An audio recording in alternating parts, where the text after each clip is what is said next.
ಒಂದು ಸಲ ವಿದ್ಯಾಸಾಗರನೆಂಬ ಮಹಾಪಂಡಿತ ಕೃಷ್ಣದೇವರಾಯನ ಆಸ್ಥಾನಕ್ಕೆ ಬಂದನು. ಅವನ ಖ್ಯಾತಿ ಎಲ್ಲ ಕಡೆ ಹಬ್ಬಿತ್ತು. ಸಂಸ್ಕೃತದಲ್ಲಿ ಅವನು ಮಹಾ ಮೇಧಾವಿಯಾಗಿದ್ದನು. ವಿದ್ಯಾಭಿಮಾನಿಯಾದ ಕೃಷ್ಣದೇವರಾಯ ಅವರನ್ನ ಸ್ವಾಗತಿಸಿ ಸತ್ಕರಿಸಿದರು. ಮಹಾಪ್ರಭು, ನಾನು ನಿಮ್ಮ ಆಸ್ಥಾನದ ಪಂಡಿತರೊಡನೆ ವಾದ ಮಾಡಲು ಬಂದಿದ್ದೇನೆ. ಆ ದೊಡ್ಡ ರಾಜನ ಆಸ್ಥಾನದಲ್ಲಿ ನನ್ನನ್ನು ಸೋಲಿಸುವ ಒಬ್ಬ ಪಂಡಿತನೋ ಇಲ್ಲವೆನ್ನುವುದು ಬೇಸರದ ಸಂಗತಿ. ಈ ವಿಷಯ ಮೊದಲೇ ತಿಳಿದಿದ್ದರೆ ನಾನು ಇಲ್ಲಿಗೆ ಬರುತ್ತಲೇ ಇರಲಿಲ್ಲ. ಇಷ್ಟು ಬೇಗನೆ ನೀವು ತೀರ್ಮಾನಕ್ಕೆ ಬರಬೇಡಿ. ನೀವು ಯಾರು? ನಾನು ಒಂದೆರಡು ಗ್ರಂಥಗಳನ್ನು ಬರೆದಿದ್ದೇನೆ. ನನ್ನನ್ನು ತೆನಲಿ ರಾಮಕೃಷ್ಣ ಎನ್ನುತ್ತಾರೆ. ಹೌದೇನು? ನಾನು ನಿಮ್ಮ ಬುದ್ಧಿವಂತಿಕೆ ಬಗ್ಗೆ ಕೇಳಿದ್ದೇನೆ. ಆದರೆ ಬುದ್ಧಿ ಚಾತುರ್ಯಕ್ಕಿಂತ ಮುಖ್ಯವಾಗಿ ಹಳವಾದ ಅಧ್ಯಯನ ಮಾಡಿದ್ದವರು ಮಾತ್ರ ನನ್ನೊಂದಿಗೆ ವಾದ ಮಾಡಲು ಸಾಧ್ಯ. ಅದು ನನಗೂ ತಿಳಿದಿದೆ. ನೀವು ಯಾವ ಗ್ರಂಥದ ಮೇಲೆ ವಾದ ಮಾಡುತ್ತೀರಿ?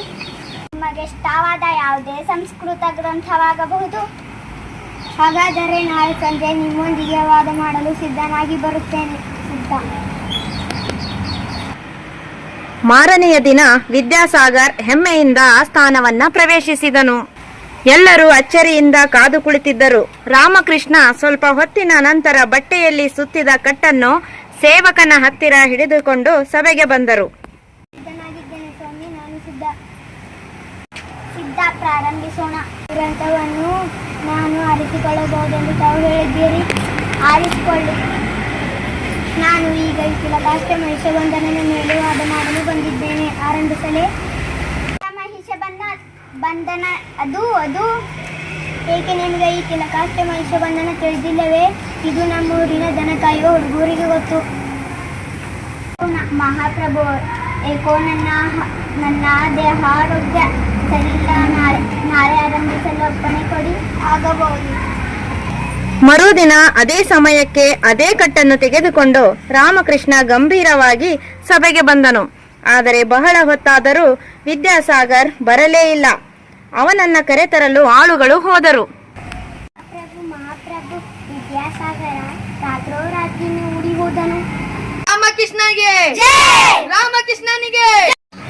ನಿನ್ನಿಂದ ನಮ್ಮ ಆಸ್ಥಾನದ ಮರೆಯಲ್ಲಿ ಉಳಿಯಿತು. ನಾನು ತಿಲಕಾಷ್ಟ ಮಹಿಷಬಂಧನ ಎಂಬ ಗ್ರಂಥವನ್ನು ಕೇಳಿಲ್ಲ. ಅದನ್ನು ಕೊಡು ನೋಡೋಣ. ಅಂದರೆ ತಿಲಕಾಷ್ಟ, ಇದು ಹೆಮ್ಮೆ ಕಟ್ಟುವ ಹಗ್ಗ. ಅಂದರೆ ಮಹಿಷಬಂಧನ. ಇದೇ ತಿಲಕಾಷ್ಟ ಮಹಿಷಬಂಧನ. ಯಾವುದೋ ಇದು ಮಹಾಗ್ರಂಥವಿರಬೇಕೆಂದು ಹೆದರಿ ಪಾಪ ವಿದ್ಯಾಸಾಗರ ಓಡಿ ಹೋದನು.